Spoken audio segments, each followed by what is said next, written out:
Doctor, मेरी hip replacement की surgery successful है या नहीं, सबसे कॉमनली मुझे ये सवाल पूछा जाता है।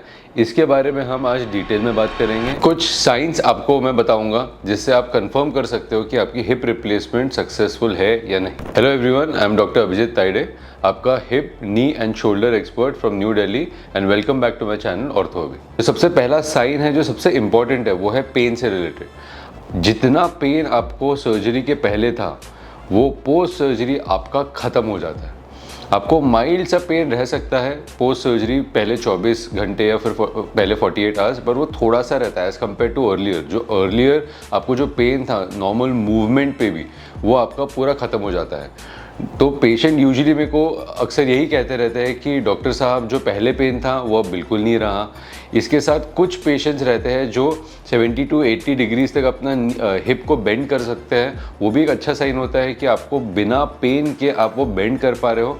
सो आपका हिप रिप्लेसमेंट सक्सेसफुल है। अब सेकेंड इंपॉर्टेंट पॉइंट कौन सा है, वो है आपका लिम्ब लेंथ। अगर पोस्ट सर्जरी आपके लिम्ब की लेंथ बराबर से है तो आपकी सर्जरी सक्सेसफुल है। बहुत बार क्या होता है, प्री सर्जरी दोनों पैरों के बीच में डिफरेंस होता है, एक पैर लंबा एक पैर छोटा, ये देखा जाता है क्योंकि आपका जो हिप घिस चुका है उसके कारण आपका लिम्ब वो एरिया की थोड़ी सी कम हो जाती है।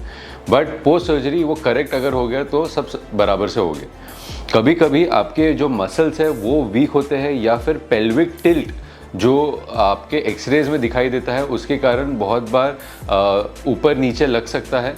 बट आप अपने सर्जन से बात करिए, वो आप उनका डिस्कस करिए, वो आपको बताएंगे कि एग्जैक्टली हमको क्या करना चाहिए जिससे वो बराबर से लगे। थर्ड साइन जो होती है, जो बहुत इंपॉर्टेंट है, वो है पोस्ट ऑपरेटिव एक्सरे। अगर एक्सरे में हमारा जो कप है और जो स्टेम है वो बिल्कुल बराबर लगी है, जो हम चाहते थे during surgery and pre surgery, वो बराबर लगी हुई है, अगर आपकी बोन की क्वालिटी भी अच्छी है, तो आपका हिप रिप्लेसमेंट सक्सेसफुल है।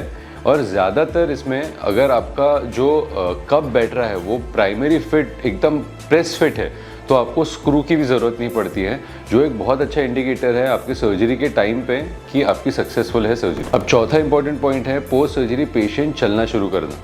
अगर पेशेंट कुछ घंटों बाद चलना शुरू कर देता है, क्योंकि क्या होता है सर्जरी के टाइम पे हम कमर में एक इंजेक्शन देते हैं जो पैर सुन्न कर देता है। अगर पैर का जो सुन्नपन है वो चले जाता है और फिर पेशेंट को हम चला पाते हैं, तो वो भी एक बहुत अच्छी साइन है। फिफ्थ साइन है, जो फिजियोथेरेपिस्ट आपको आके एक्सरसाइजेस करा रहा है नेक्स्ट डे से और जो चला रहा है, अगर आप वो एक्सरसाइजेस बराबर से कर रहे हो, आपको वो एरिया में बिल्कुल पेन नहीं है और आपको स्ट्रेंथ वाइज थोड़ा सा आपको वहाँ वीक तो लगेगा, बट आप इंडिपेंडेंटली सब चीज़ें कर पा रहे हो, इंडिपेंडेंटली वॉक कर पा रहे हो, जबकि कॉम्प्लेक्स सर्जरी होती है और फिर भी आप उसके ऊपर चल पा रहे हो और एक्सरसाइजेस कर पा रहे हो, तो आपकी सर्जरी सक्सेसफुल है। सो फ्रेंड्स, ये कुछ साइंस थे जो आपको बताएगा आपका हिप रिप्लेसमेंट सक्सेसफुल है। मोस्टली पेशेंट डिस्चार्ज होने के पहले ही ये साइंस दिखा देते हैं, so we are confident enough कि पेशेंट काफ़ी बेटर कंडीशन में है और ये जो सर्जरी हुई है ये काफ़ी सक्सेसफुल है। अगर आपको ये वीडियो पसंद आता है तो ये वीडियो को लाइक करिए, शेयर करिए अपने फ्रेंड्स के साथ जिनको किसी को हिप रिप्लेसमेंट की ज़रूरत है, और मेरे चैनल को सब्सक्राइब करना मत भूलिए एंड बेल आइकन दबा दीजिए, आपको नोटिफिकेशन आते रहें।